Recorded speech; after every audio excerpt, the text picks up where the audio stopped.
Hello, everyone. Russ of Aquariumax here. Looks like we've got some folks in the chat already. Awesome. We have Frank the Tank and Noah. Got Raimundo and Slav Pepe, Cospas, an Paleontologist. Awesome. Oh, we've already got 21 people in the house. Yeah, that's nice. Thorapods, Newt Scamander, the Anonymous Toucan. Awesome. Oh, Richard's here. Hey, Richard. Ken, hello. Zero Cool. Oshazni, am I saying that right? Oshazni? Is that right? If not, please correct me. Okay, and thank you, Frank the Tank, for the tech check. See Zach's here. Pie Dreadhawk. Awesome. This is great. Got a lot of people to start out with. Very quickly, I'm looking forward to today. We're going to start out with some Patreon questions, actually. So we'll pull those up, and we'll start addressing some questions. There's Barbara. Hey, welcome. Let's see.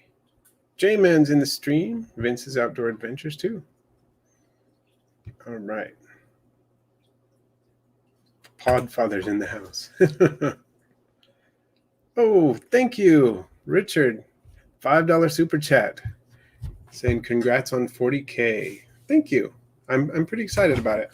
And I got to say, Richard, you helped me get there. You sent a lot of people my way, so that is awesome. Very cool. So let me answer a few of these questions here. So Ashley N asks, in your opinion, which species of isopod that you have makes the best, most active beginner isopod? And I would say Porcellio dairy cow or milkback are the really good if you want something that's active, that does well with beginners. It's large, it breeds quickly, it's interestingly patterned, not really colorful per se, but interestingly patterned, very easy to keep. Very voracious, as you saw in my feeding video. If you watched the isopod feeding by hand video, you saw that they'll eat right from your hand. So they're pretty bold and active during the day. The only downside that can be regarded as a downside by some people is that they really breed fast. Once they get started, they really breed like crazy. So that might be a downside for some people. But other than that, they're really hard to beat. They're really, really active. And so there you go. That's one question. I'm going to look here. Jeff, yes, I do sell morning geckos. In fact, just shipped out 4 today. And Derman 667. Oh, found the channel yesterday. That's awesome. And oh, Newt. Oh, thank you. Well, I hope someday I have 400K. That would be awesome. Rachel, hello. The Exotics. And Noah, I saw my new colony of Armadillo maculatum breeding. Do you know how long until there will be babies? I would be surprised if you don't see babies within approximately a month to 6 weeks, maybe sooner. Paleontologist is here. Oh, Supreme Gecko had this question today. Good isopod for silkworm and hornworm bins. Good question. Well, I have some experience with silkworms, not a lot, but I have successfully gotten very small silkworms to moths, had a few eggs, but didn't really get that next generation going, unfortunately. Hornworms I've not worked with at all, but my understanding is that silkworms like it a little bit too dry for silkworms. Silkworms like it a little bit too dry for isopods. I could be wrong, but that's my understanding. And I don't really know about hornworms because I've never kept them. That is a great question. So, Jeff, how much are the morning geckos? Typically, I sell a minimum of 2 at a time, unless you already have some, because they are social. And I'll usually do 2 for, I think it's 2 for 50. And Finn, I do sell live animals, and I'll actually be bringing that up in a minute.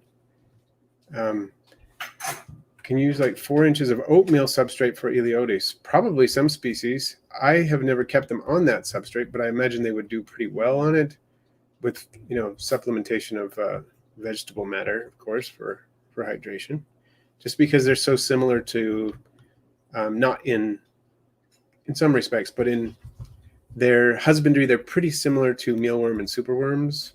So that would probably work. I have kept Eleodes, and I do keep those, but I've just never kept them on that substrate. Let's see.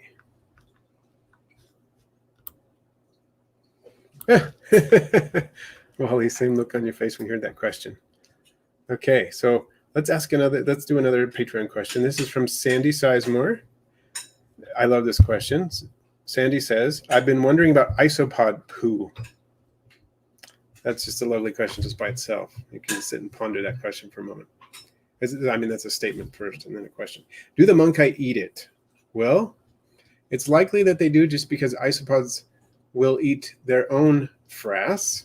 It is a way to reclaim certain nutrients that are produced, for their gut flora. And so I would be surprised if baby isopods did not eat some of the frass of adult isopods.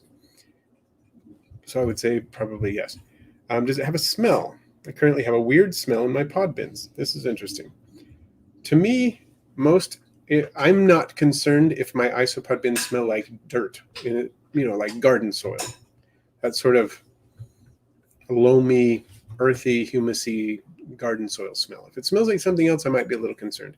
One thing to think about is that isopods, most terrestrial isopods, excrete ammonia in the form of a gas. And I think most of us are familiar with what ammonia can smell like. So if you're starting to smell something like that, you might be time to change the substrate. You might have some overpopulation issues. If there's another smell going on, it could be a fungal issue or different things going on. So it is important to check in on that. So you're looking for that garden, soily, loamy, earthy sort of smell. And then what are some good uses for isopod poo? Well, I like to think of it as iso compost. And once I freeze it for 3 days, I can put it out in the flower beds or the garden or something like that and use it that way. I freeze it for 3 days because of the way the permit requirements are. You don't want to release anything into your local area that would not be good there. So by freezing it for 3 days, that satisfies those requirements. And when it's outside, I put it in the flower beds basically, and it's great. It's nutrient-rich organic soil amendment. Good stuff. It's compost.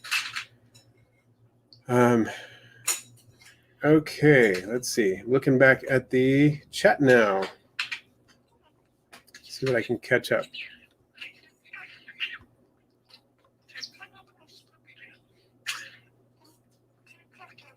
Oh, so Noah, you learned about parthenogenesis from my videos. That's cool. Christine, welcome. Bayrig. Samson, thank you so much for your video on breeding isopod morphs. Used your advice to start a breeding project for my meniscus ocellus. Awesome. Raimundo, can springtails be with silkworms? I'm thinking it's too dry. And Frank the Tank, the only locality I have is a Hawaiian locality that I started with at this point. I may eventually change that. Okay, Oshazni says, how big should an isopod colony be before you start selling? I would say you probably want something in excess of 50 before you start selling them. I usually, generally don't sell them before I have at least that many, probably closer to 100 before I start selling them. So Raquel, can I hold my isopods every day? Depends on the isopod. Generally, it wouldn't do any harm if you have a colony of them to pick up one and hold it every day. I think if you just had a very small number of isopods and you picked each one of them up and held it every day, that might be a little bit too much stress. But if you have a colony of isopods, you could certainly, if it's an isopod that is good with handling, like not a powder blue, they're not great for handling, but something like a dairy cow or a zebra, you could probably take one out of the colony and hold it every day. So Finn, where do I deliver them to? You're talking about morning geckos? Continental U.S. only. Let's see. So not your average aquarist. I have about 4 morning gecko eggs that haven't hatched for about a year, I think. What should I do? I don't think they're going to hatch. The longest I've ever gone is 4 months and 15 days, which is long. But if it's a year, it's probably not going to. I mean, you could let them go a little longer, but I don't think it's going to hatch. Can you give me like your care for your Eleotis armata and what enclosure you have them in? I just put them in a desert beetle enclosure. You can check out. I don't have Eleotis armata specifically, but I've had Eleotis hispalabris, Eleotis, let's see, obscurus, and possibly a couple more. I've done a couple of videos on that. If you look up desert beetles, the best pet invertebrates that I did a long time ago, you'll see that enclosure and how I have it set up. And that is, yeah, it's basically a desert enclosure, just like I do for my velvet ants, blue death fanning beetles, that kind of stuff. So wren's fins. If we've had this bird a long time, this is my daughter's bird here, and we've had him over 5 years now. Heather's in the house. Awesome.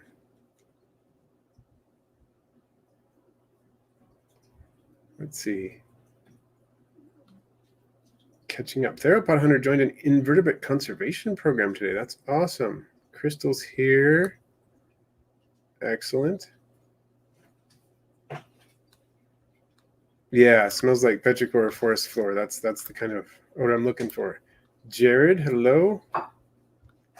And Raquel, if holding isopods for too long at a time, if you're just holding one for like a minute and then putting it back, probably won't lead to them dying sooner, but much longer, they can start to dry out. They can start to stress out from the heat in your hands and so on, depending. So, yeah, if he's holding them too long, it could lead to them dying sooner. Any places that sell isopods that ship to Canada? More cultures, but can't find a great variety. No, I'm not sure about Canada specifically, like that ship to Canada from the U.S. I'm not even sure what the laws are with that.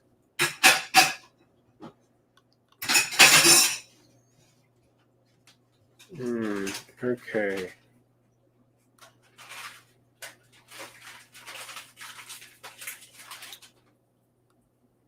Raising silkworms, Crystal. Well, I would say I'm not the most qualified to give care tips on silkworms just because I have limited experience with them, and so far I haven't done the multi-generational thing. I've just raised basically small silkworms to large silkworms to pupae to adults, and then I did get them to mate and lay some eggs, but none of the eggs hatched. So that's where I am on that. So I think I need to get a little bit more experience before I get better, before I'm qualified to give tips. So Derman 667, yeah, you might as well gather some isopods. Breeding morphs from them is pretty hard if you don't have something to start with, but you might find that. So Jared, I do have a permit to sell isopods, but I can't sell all the species that I have, and it's kind of a complicated deal. But basically, if they're crossing state lines, that's why I have a permit to do that. Oh, Christine, working on a pretty large dart frog vivarium. That's awesome. What do I name your isopods? Would Sherlock be a good name, or maybe something more quirky like Cumberbatch? I think they're both good names for isopods.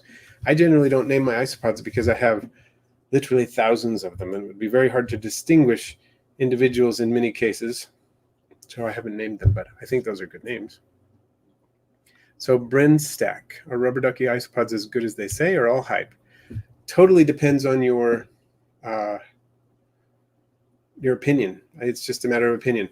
In terms of high activity levels, they're not the greatest. They tend to be a little fossorial. They burrow a lot. They are not the most bold isopods, although my colony is still not gigantic, and I think when the colony is bigger, they will probably be more active and visible. Right now I have somewhere between 30 and 50 of them, so it's not a huge colony. I think they're cute. I think they're cool. They are not my favorite isopod. There's nothing wrong with them. It's not like when I say they're not my favorite, it doesn't mean that I'm disparaging them in any way. It just means that there are other isopods that I think are cooler, that are actually, they cost less, but I still think they're cooler. For example, Porcellio expansus, to me, personally, it's a cooler isopod. That doesn't mean there's anything wrong with rubber duckies. I think they're awesome too. But hopefully that helps. Okay, Mark White. Thanks for your help. I have a new question for you. My magic potion isopods produce monkey, but I haven't seen any now for over a week. Is this normal? It's not abnormal. Sometimes you see them when they are first, being released by the mother, and then they will kind of retreat into little crevices in the substrate and so on, and then you'll see them again later. That's not entirely unknown. So, okay, Wally, Supreme Gecko, got to ask my off-topic question. You know it's coming. How are your multis doing? Actually, really great. There are probably more fry in that multi-tank right now than there have ever been.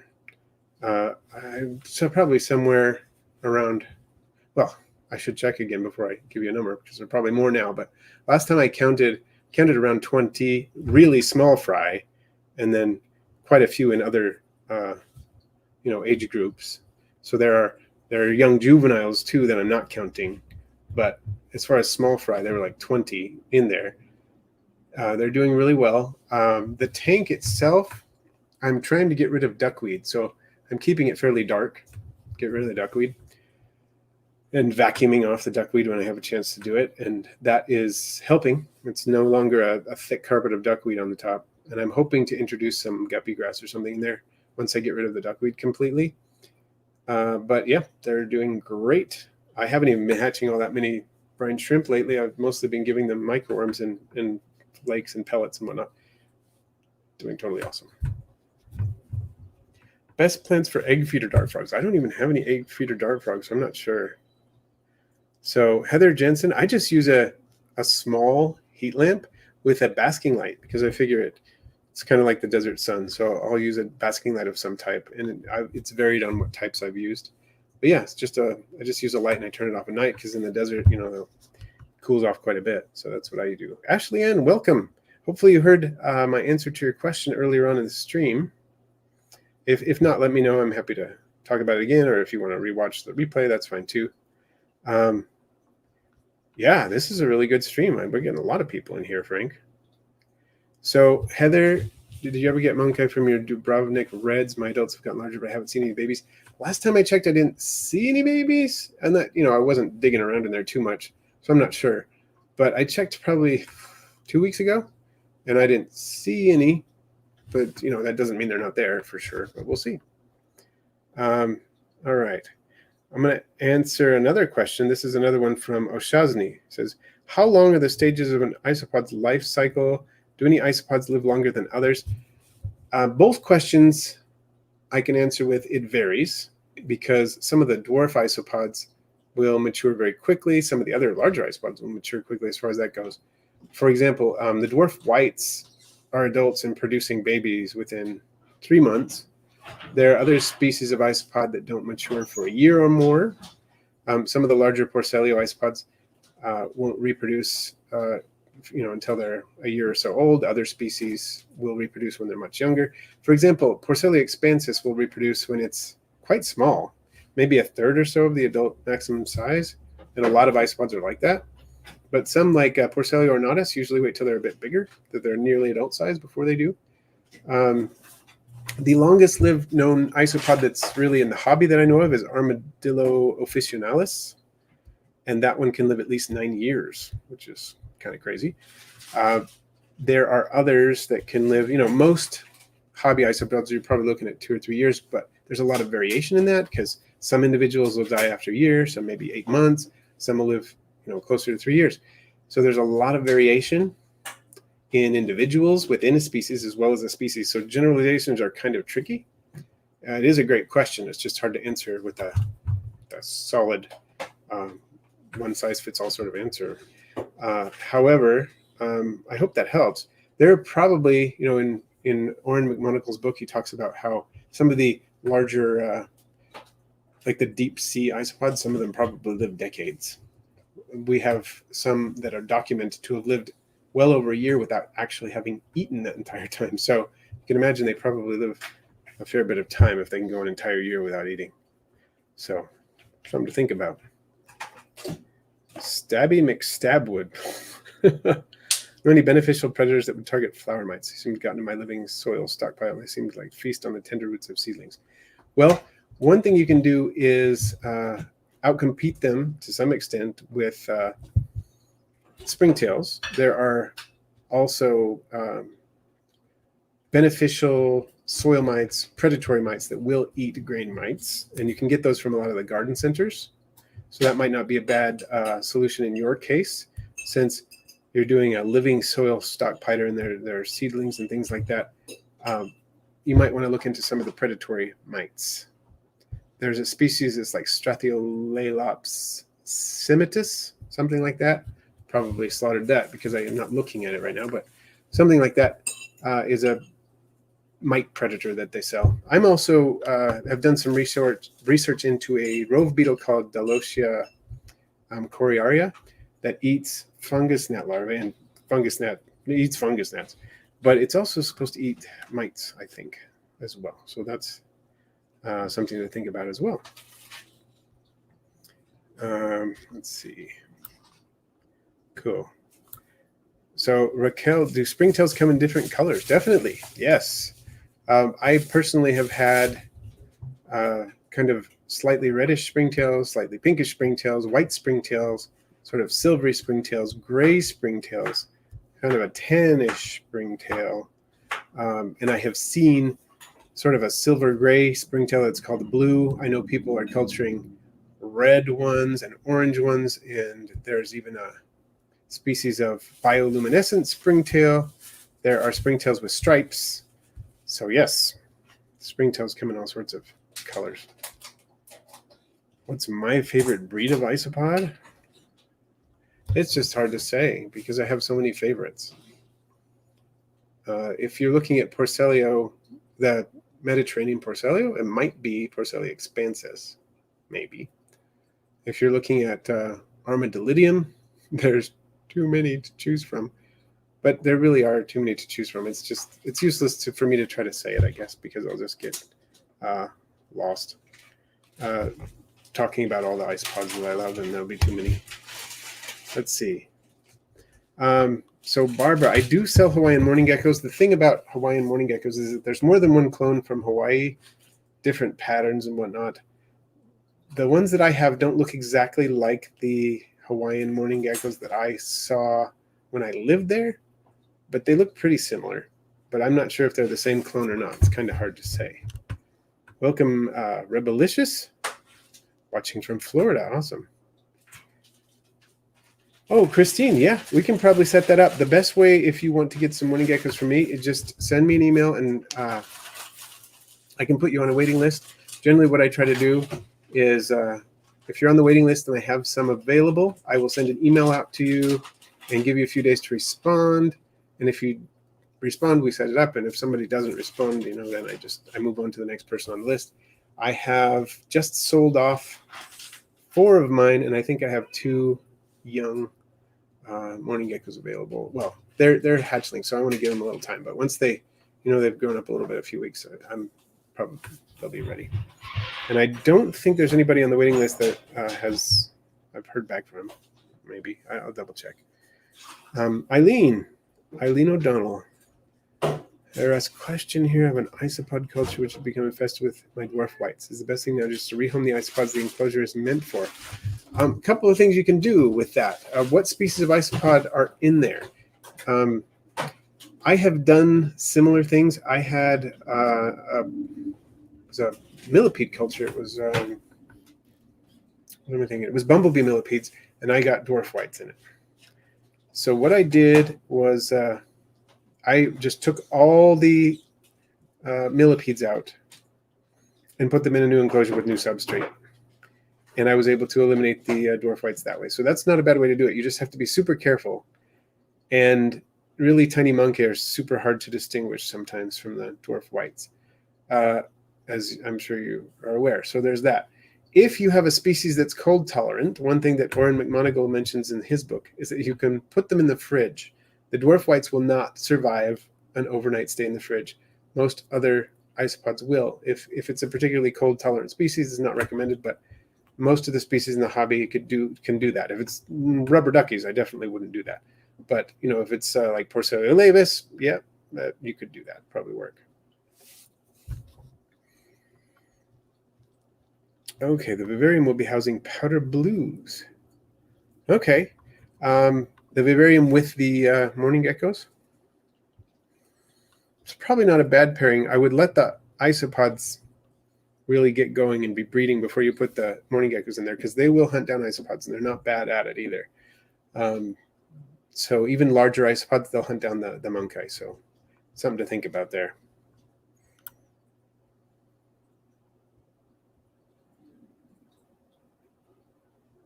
Bunch of gnats are reproducing my isopod cultures. Is that normal? Fungus gnats get into isopod cultures, not abnormal. Once you have enough springtails and isopods in that enclosure, the gnats really die back quite a bit and may disappear entirely, but they won't be a huge problem. But in early cultures, it is quite an issue. And especially if you have a lot of cultures, like I have over 50 bins with isopods in them, and that can be a problem with the newer cultures. When I look in the older cultures, they're pretty sparse. The gnats are pretty sparse. There's not much for them to eat that springtails and isopods aren't already eating. But in the newer cultures, it happens. And that's why I'm actually getting the rove beetles, the Dalmatian coriaria, that eat the fungus gnats. How do you make good substrate for dart frogs? You know, Wren's fins, I've never made my own dart frog substrate. I have, cooked my own leaf litter to put in it and stuff. I always buy mine because I don't think it's any cheaper or easier. And well, it's more difficult and probably not any cheaper to get, unless you're doing it in bulk, to get the substrate for your dart frogs. Just buy it. I buy it from New England Herpeticulture.com sells it. Anyherp.com, I think, is anyherpeticulture.com. That's what it is. They sell it. Other people do as well, and that's what I use. Okay, so Ashley, you'll catch it. That makes sense. It was a good question. Thank you for asking. I love it when people ask questions. Oh, it looks like we got another super chat here. Whoa, J-Man, we got 2 super chats. J-Man, we just got a $50 super chat. I'm way behind on the chat, which I apologize for, everyone, but this is awesome. Thank you, J-Man. Really appreciate that. $50 super chat goes a long way. So really appreciate J-Man's support. Not only is he a moderator, he's supported Aquarimax in just about any way you can possibly think of. So it's awesome. And Wren's Fins, another super chat. Thank you. Appreciate that. Okay, I am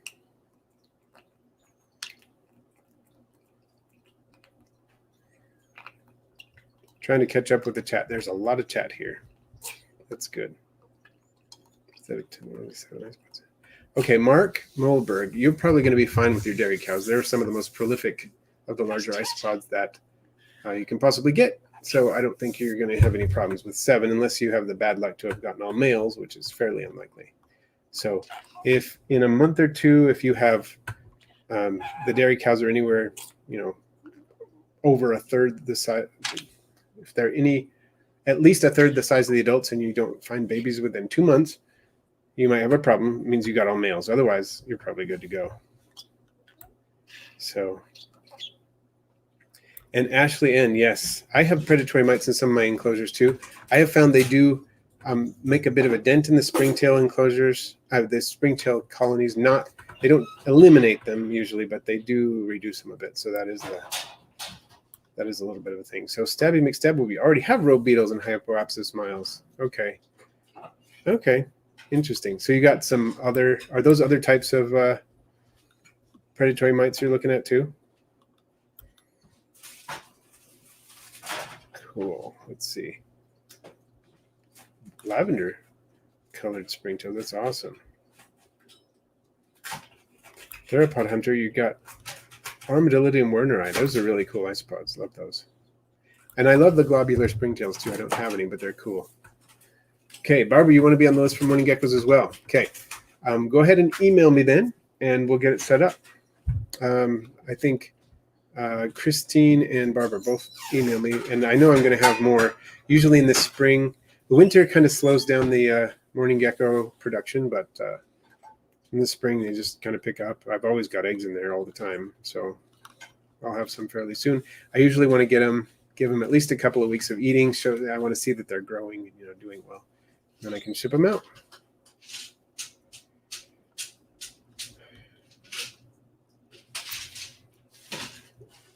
Okay. Oh, thank you, cute anime girl. That's awesome. And all of the above. Yes. Well, that's okay if you can't donate. I appreciate when people can, but I also appreciate when you're just here. That's great. Okay. Can you breed rubber duckies with others? It's possible they might hybridize with some of their closely related species, but Cubaris is sort of a taxonomic mess, that genus. There are a bunch of species in that genus that probably aren't from that genus, and we don't even really know if rubber duckies are actually in the Cubaris genus. So I wouldn't recommend hybridizing just because you never know what you're going to get, and then it's problematic to put those out into the hobby if they're hybridized and we don't know what they are and how that could affect all sorts of things. But yeah, their isopods don't tend to hybridize with even closely related species, but some of them do. So it's just kind of hard to predict what would happen, but I don't recommend it. Yes. Thank you, Frank the Tank and J-Man. Yeah, when the catfish says, subscribe, which is actually my voice. Do you have any pill millipedes? I don't. I think they're awesome. Don't have any. I think some glomeris pill millipedes, which will actually breed in captivity, and like some of the giant pill millipedes, would be cool someday. And Blobbert McBlob. Awesome. Getting isopods in the spring. That's cool. So Noah, you can probably do okay with either Philosomia candida or Sinella curviceta. My preference is Sinella curviceta just because they do fine with higher ventilation, and they're just more adaptable and seem to do really well with isopods. And if you put both Sinella curviceta and Philosomia candida into an enclosure with isopods, or even without isopods, Sinella curviceta usually is the one that is there after a while. It outcompetes Philosomia candida. So I would say Sinella curviceta for those reasons. Oh, cool. Found some ficus and snake plants. That sounds awesome. Very cool. I am a fan of both. I had this really cool ficus in a morning gecko vivarium. I used it both for morning geckos and crested geckos at different times.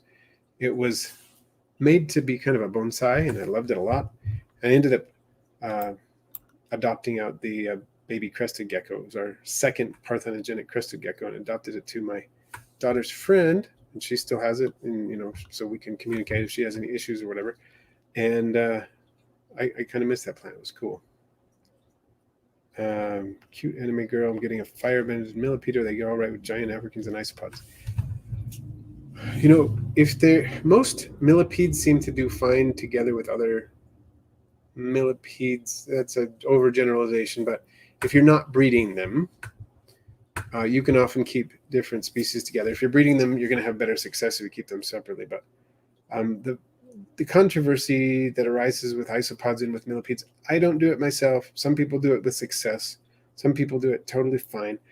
I don't, just because I've heard stories about how the isopods will sometimes eat a molting millipede, and in most cases it's probably because the molting millipede had a mismolt. But when you think about that, a millipede can often survive a minor mismolt if it's left alone. If it has a little crack in it or something like that, it can usually heal the crack after a few molts. If isopods are there and that crack happens, the isopods are going to go after it and kill it. So healthy molts are probably not that big of a deal, but even minor mishaps in a minor mismolt that could have been survivable without isopods in the bin might well not be with isopods in the bin. That's my personal opinion. So, I know people do it successfully, so I can't be down on those people.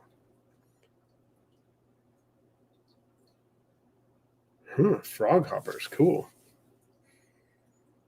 Let's see. Heather Jensen says the ficus I have are both fuzzy leaves and one has pink leaf veins, which are super cool. That's awesome. And Noah, I have had several species of mantis. We got the most recent was an orchid mantis that Peter at Bugs in Cyberspace was kind enough to send us, and it was very awesome. We got to watch it molt from, we saw the ultimate molt into an adult, and it lived with us for some time thereafter, and it was very cool. It was really fun. The only downside to a mantis really is their short lifespan, although Orchid Mantis has a lifespan longer than some others. So while you've been having success with the dwarf grays with millipedes, interesting. Is that Nagurus cristatus?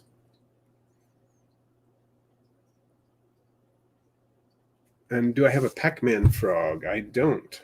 I think they're cool frogs, but I don't have one. I'm going to check and see if I have any more questions from Patreon, everybody. Let's see. No, I think we caught them all. Sweet. We did. Caught them all. So I'm going to hop onto my website and show it to you for just a minute, and then I'll come back into the chat. I just kind of want to get an idea of what you think, partly. What you think about my my website. I've been trying to change it a little bit. See if you have suggestions and whatnot. This is my Isopod Shop. Of course, my website is bigger than this. I'm just going to focus on the Isopod Shop. Oh, I need to change that because March 2nd is today, and I shipped out today because it's our first ship date. So just an overview really quick. I've got Isopods, Springtails, Isopods and Springtail supplies, live food cultures and supplies, other live goods, shipping terms of service, of course. And then for each of my Isopods that I'm selling, I have the name, scientific name, common name, price, availability, and where I can't ship them if there are restrictions, like this species I can't ship to Florida. Little blurb on the species, and then I have some pictures of the species. If you click on the picture, it lets you see it magnified on the screen there. So, and I've got all the species that I can sell on here. I don't have species that I can't sell. There's not much point in putting them on my shop if I have to say not for sale all the time. And I don't have all the species. I shouldn't say I have all the species I can sell. I have all the species that I can sell, and I have numbers enough to sell. And then a few that aren't quite ready yet, like this. I have those up here. Like these will probably be saleable soon. I have quite a few babies in with these guys, so these have just exploded for me. The Armadillidium punta cana, one of my favorite Armadillidium vulgarium localities, not really a morph because they naturally occur in this variety, look almost metallic, super cool.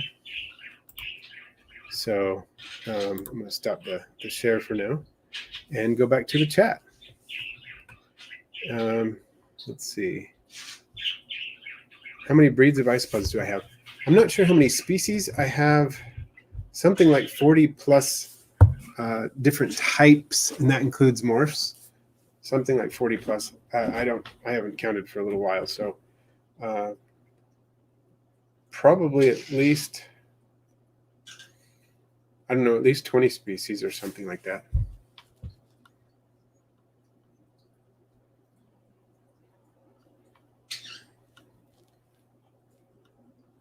So yeah, the website is. Let me share it one more time before I come back to the comments. Okay, it's called. You can get here by going to aquariumax.com and then looking at my price list. But if you go to www.isopodsrus.com, if one of the mods wants to put that in the chat, that would be great. www.isopodsrus.com. I've got quite a few different isopods. I love the Ukraine pied. They're not quite yet for sale, but they are reproducing, so it shouldn't be too long before they are. But most of the species on here are for sale. Plenty of milkbacks, plenty of dairy cows for sale, plenty of oranges. Yeah, most of these things are for sale. And I'm actually planning on putting a few more up fairly soon. My Oreo crumbles are producing enough now that I can sell them. They're a little more expensive than the others, but I am selling them. Got plenty of powders of all the different types. And of course, dwarf whites. And then I've got these Isopod starter kits that I'm starting to do. And these are just basically, if you want to get your Isopods, have everything you need to go kind of plug and play to get started with. 24-ounce enclosure. I ship it with the Isopods with all the substrate and bark and everything in it. And you just keep them in there for a little while. After they produce a couple of clutches of babies, you move them out. And I do recommend I don't recommend using these with, say, large Spanish Porcellio species because they're too small. And then I've got things like leaf litter, pre-sanitized leaf litter. I can ship that. Springtails and live food cultures for people who keep fish and things like that. Got Daphnia and scuds and also things like flower beetles, which are great for dart frogs and morning geckos. I do sell my Opaiula shrimp, my blue star indler, similar to guppies, and then, of course, the morning geckos. So that's kind of what I'm working with right now. Let's see. Catching up on the chat now.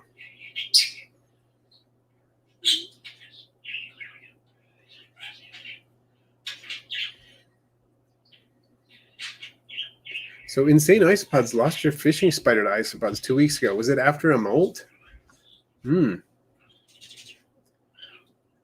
Oh, awesome. Pie Dreadhawk, you had an Eleodes emerge the other day. That's very cool. So eclose from the pupal state. That's awesome. And some, always making lyrics, some isopods are capable of hybridization. I believe Oren McMonagle has documented Armadillidium versicolor and Armadillidium klugi hybridizing. And I think Porcellionides prenosis and Porcellionides florea have hybridized too. So yeah, some can, some cannot.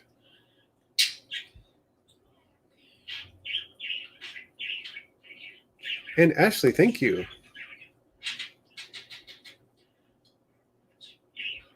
Awesome. And thank you, Arthropod ambassadors. Aaron, too. Appreciate it. Theropod hunter. Nice. And I love the unidentified species that show up. It's always cool.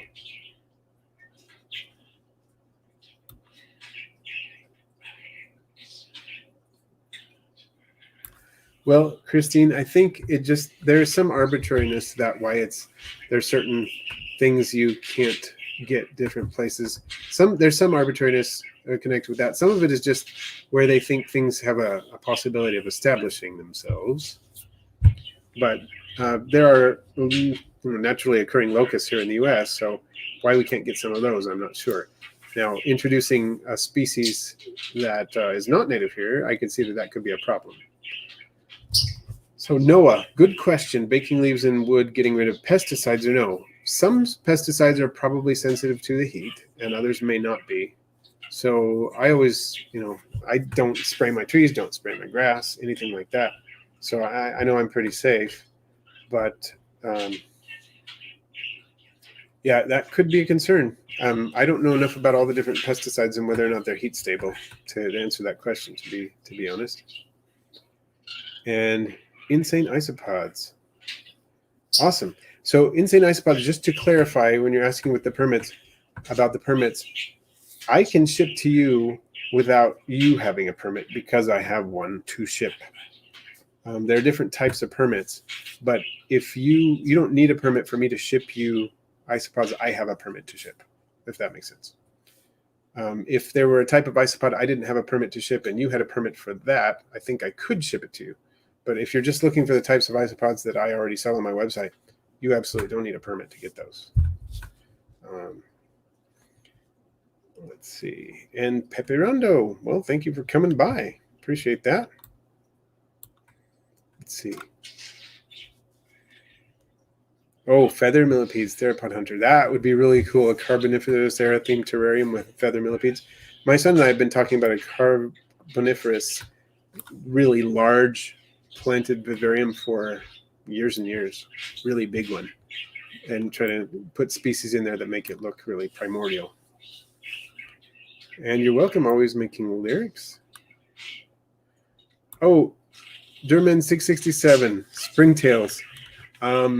I forgot to list the price, I guess, on my website. Thank you. That's good feedback. I missed putting a price on there. I redid the Springtail portion of the website not long ago. I must have left out the price.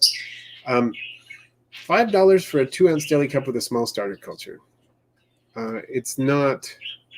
It's cheap because it's a small amount of isopods or small amount of springtails. But the idea is, once you get those springtails going, you're going to have plenty. So I figure I sell them in small containers, small quantities, and maybe 50 to 100 springtails, something like that. And then within a month, you're going to have 1 billion. So that's kind of how that works.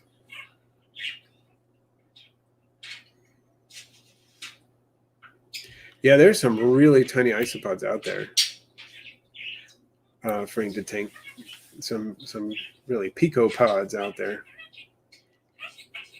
And insane isopods. Lost your fishing spider after molt. Okay, and the isopods probably cashed in on that, I guess. That's sad. So theropod hunter, bicarbonate of soda can rid plants of some or most pesticides. Interesting. I know it can deal with a lot of chemicals, and it's not too surprising it can neutralize some. Something that anyherpeticulture.com advises, and something that I've done based on their advice. Whenever I'm putting new plants in Vivaria, I usually make sure the plants are well hydrated, and then with the tougher plants, they have I can't remember the exact proportions, but it's like half a cup of chlorine bleach to a couple of gallons of water, something like that. But don't quote me on that. Just check out what it says on the website. And then you immerse the plants in it for about 3 minutes and then rinse it off. And that's supposed to help break down pesticides. And with sensitive plants like Tillandsia plants or mosses or things like that, they can't handle that. But a lot of plants with a tougher cuticle can handle that, and it ends up killing off pests and helping to break down pesticides and all kinds of things. So I have done that. And JK, hello and welcome. I'm glad you do. Okay. Let's see. Cody's Lab made a carboniferous terrarium. Cool. I need to check that out. I didn't know about that website. Oh, yes. That's important to think about. The phytosanitary certificate to import plants from outside the U.S. Yes. I had to work with that kind of stuff when I was in Hawaii, because I sent plants out from Hawaii. I used to do aquarium plants. I have aquarium plants now, but I used to grow them a little bit more intensively than I do now, and it was something that I could actually export from Hawaii, but I needed to get phytosanitary certificates at the USDA. I needed to have them inspected before I sent them out. So we would go to the airport when I was ready to send them out, and they had an inspection station there, and I'd drop by the inspection station, have the plants inspected, have everything signed and everything, and then send them out. So I've had experience with that. It was kind of a pain, but that's something we did. Ooh, Cullen, you're going to do the best beetles. That's awesome. They're so cool. The communication that goes on with best beetle sounds. That is so fascinating. One of the isopods you found, Frank, 1/64 of an inch. That is so cool. Yes, Crystal, I agree. Springtails are a great help. Kevin Plays, hello.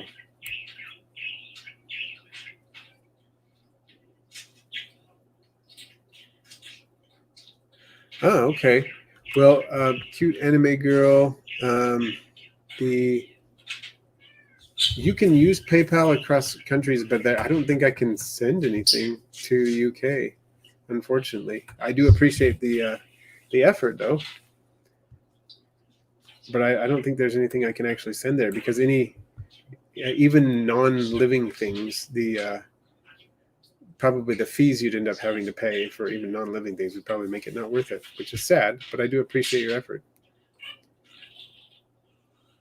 So Ashley N., speaking of springtails, just found yellow springs. They're native to this area and other northern parts of the U.S. I thought it was fitting to put them in with my AGS toy. That's so awesome. It just fit in color-wise. Anyone ever kept orange springtails? I have not, but I would like to. So Rhizotus, I need to look that up. Yeah, we need to figure out what would make an excellent carboniferous display, because there are going to be a lot of things that didn't actually exist in the Carboniferous but would kind of look like it. But yeah, how can we do that? Snake Boy. Oh, I'm glad that you enjoy the channel. I'm glad that my millipede video helped out.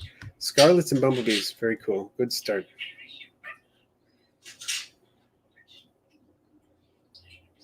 Ben and Wren. Yes, more color-coordinated springtail isopod cultures. I love it. So Newt, what would you recommend as the best multi-purpose isopod? One that's good for a feeder, cleanup crew, display, and any other isopod things. I'm thinking dairy cows, but what do you think? There's some debate about dairy cows, being safe for all situations, and it's probably not entirely unfounded. But in most of those respects, I would say dairy cows are a good option there. Just make sure they're with something that they're not going to attack. And there are plenty of things they won't. Like I keep dairy cows in with one of my crested geckos with absolutely zero problems. That doesn't mean that always happens, but works great for me in that particular case. And of course, you could do milk bags for that. I think powders, like a powder lottery mix of powders. Do powder blue, powder orange, whiteouts, and Oreo crumbles, and then you'd end up with some orange crumbles eventually too, if you did that. Would work in many cases because they're not a bad feeder. They have fairly soft bodies and they breed fast. Cleanup crew, they're really hard to beat because they're very adaptable and can do high ventilation, relatively low humidity. They can do lower ventilation and relatively high humidity. They can do all of that. They're great for display because they're one of the more active isopods, and they're pretty small, but they do great. And I have some right next to me here in this leopard gecko enclosure doing great. It's an arid enclosure, but it does have a hydration area for them, and they do great. So that would be another one.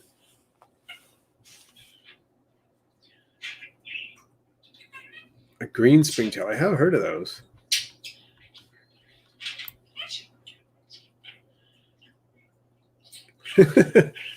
Yeah, where is he hanging out? Oh, is anybody within the sound of my voice that can get Twilly? He's sitting on the cupboard. Somebody, what am I supposed to sit on the cupboard? Maybe that was me. I'm not sure. I can see him where I am, but he's not in problem. He's not in trouble. But where are isopods found? They are one of the most successful invertebrate taxa in the world. When you think about it, there are thousands that live in the ocean. There are quite a few that live in freshwater and brackish water and semi-aquatic habitats, not quite as many. And then there are thousands that live on land. They're extremely productive taxon that way, more so than many invertebrates. I mean, can you think of another invertebrate that has so many species in the ocean, on land, and then in freshwater, and then semi-aquatic? Kind of hard to do. There are some, probably, but not that many. At least not arthropod-wise. Let's see. Scarlet millipedes with iguanas and redfoot tortoises. I have reservations about housing millipedes with anything that might possibly attempt to eat them because they do have repugnatorial fluids, and then, of course, you lose your millipedes. I'm not going to say it wouldn't work, but I don't have much experience keeping iguanas and none with redfoot tortoises. I would say I don't favor keeping millipedes as cleanup crews for anything that might attempt to eat them. And Blobbert McBlob, I think you're on track there. I think if you cross Porcellus-scaber Dalmatian marked with lava, you'd get a tricolor isopods. Not the first generation, possibly.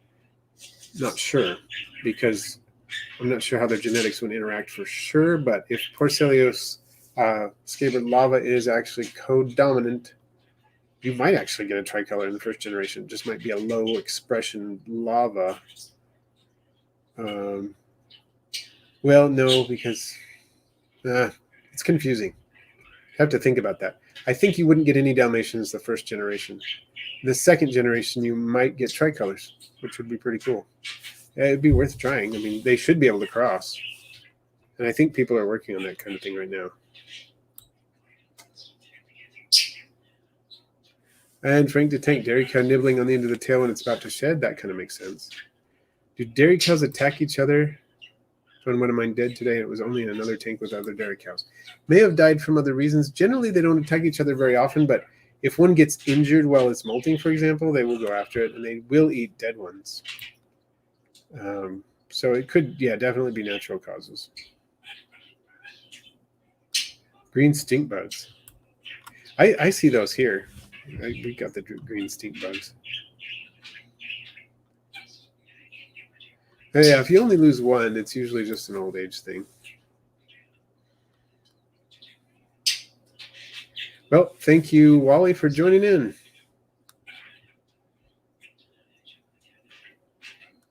And thank you, let's see.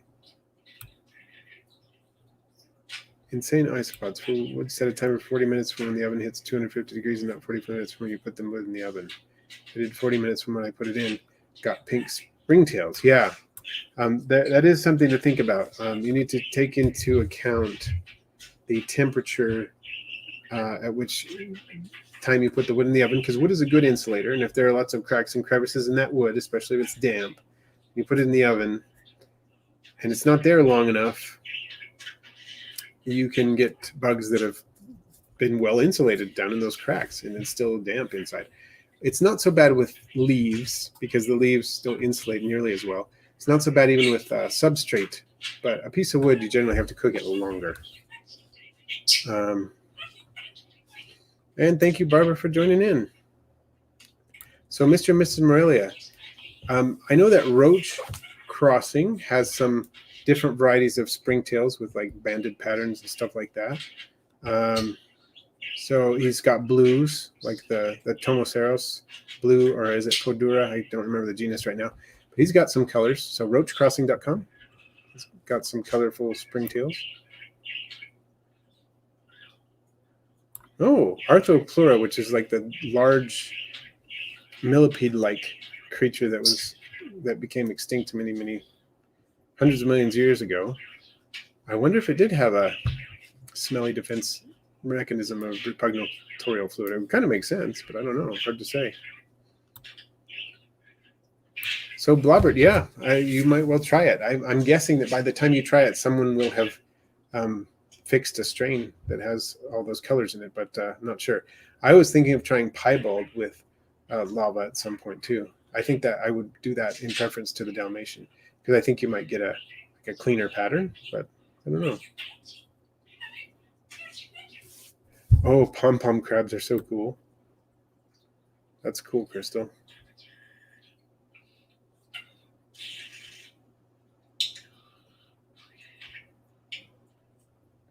Oh, Cullen, that is a great tip.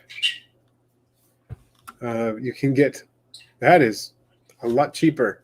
It's a fraction of the price that you generally spend for scarlet or bumblebee millipedes.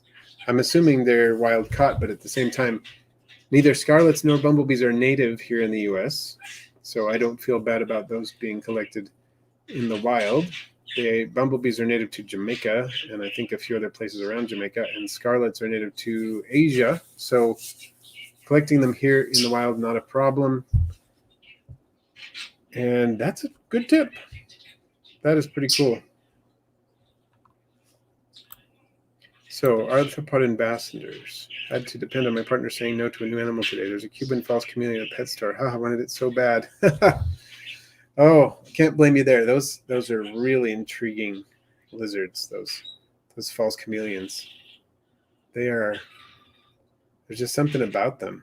I love their deliberateness and the way they look at food, the way they eat. It's just, they're crazy.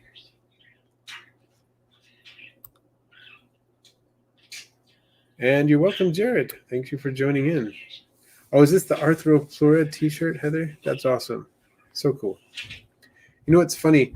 I am doing this from StreamYard so that I can show my screen and things like that. And it's interesting that I can't see the mods. I can't tell I know who's the mod more or less, who are my moderators, but I can't see it on the screen as I do when I'm in YouTube. Yeah, snake boy. Yeah, they're often fairly expensive. $6, $10 each, something like that. So MB has a question. Death feigning beetle tank with blues and smooths, and I've witnessed the male blues trying to mate with the smooth death feigning beetles. Have you seen any similar behavior? That sounds kind of familiar. I don't currently have any smooths with my blue death feigning beetles. I have all my desert beetles that are not blue death feigning beetles separate from them to encourage more breeding and to make sure the breeding is, I'm actually breeding what I want to breed. But that sounds kind of familiar. I wouldn't be too surprised. So Cullen bought the millipedes, came in a little bag. All good, 10 out of 10. Sweet. That's pretty awesome. That is good to know. I have tons of, well, not tons, but I have quite a few bumblebee millipedes. I haven't had scarlets in quite a while, though. If I want to get some scarlets, I might do that. That is pretty cool.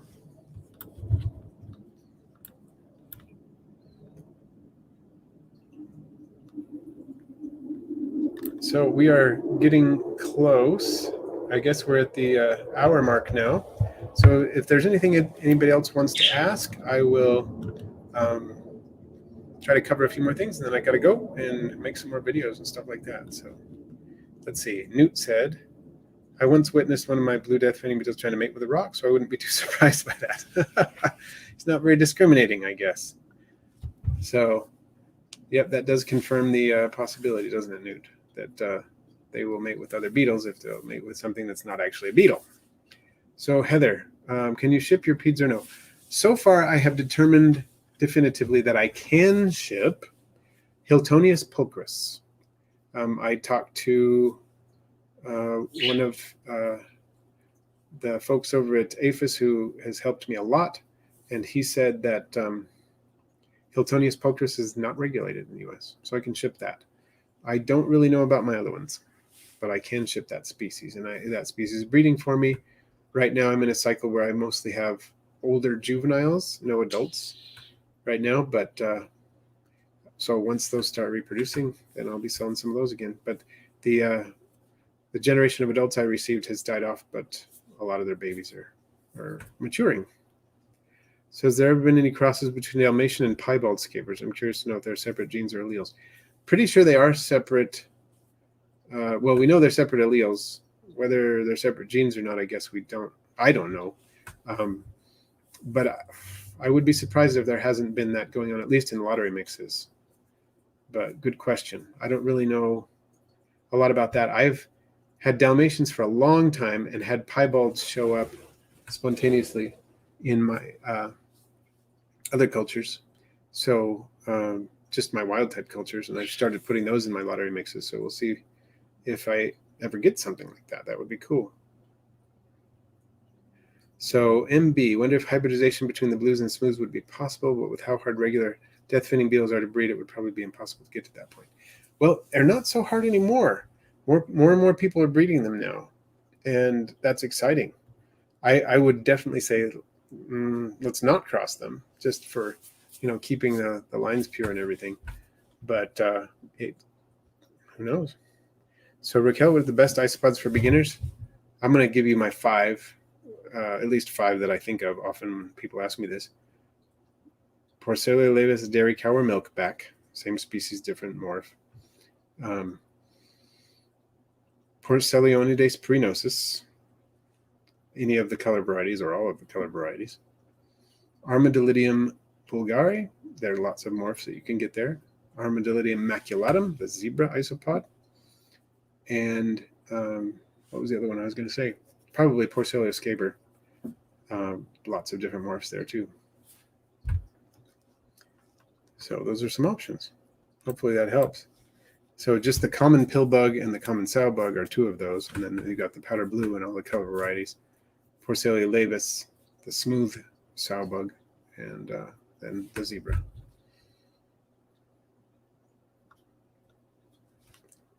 So real deal. There are people who keep tiger beetles. I know that both the nocturnal and the diurnal tiger beetles. I love tiger beetles, especially the diurnal ones. I used to pursue them when I was a kid. They lived just on my street, and I haven't seen anything like that for a while. But where I used to live, we had them right on the sidewalk and street near my house, and I spent long hours pursuing them. And I remember the first time I caught one, I had no idea how hard they could bite. But for a beetle that's only about 3/4 of an inch long, it sure had a hefty bite. I remember that still, how that felt, and the kind of surprise that I felt by that. But their metallic, iridescent blue-green is fantastic. The awareness they have and those crazy-looking mandibles, just amazing. Fantastic beetles. All right, well, everyone, we have gone a little over an hour. It's been great. Thank you, everyone, for the super chats. Thank you to Richard with the Tarantula Collective, to J-Man, and who's our other super chat? Oh, I can't see it on the screen anymore. But I really appreciate all the super chats and just everybody being here. It's really great to see you all and have everybody participate. So be sure and stay tuned for my next video. I hope I answered everybody's questions, and patrons, if you have questions that I didn't quite get to, I think I got them all, but if I missed anything, just you can message me on Patreon. I'll be happy to answer. And everybody, see you next time. Have a good one. Stay safe and stay healthy.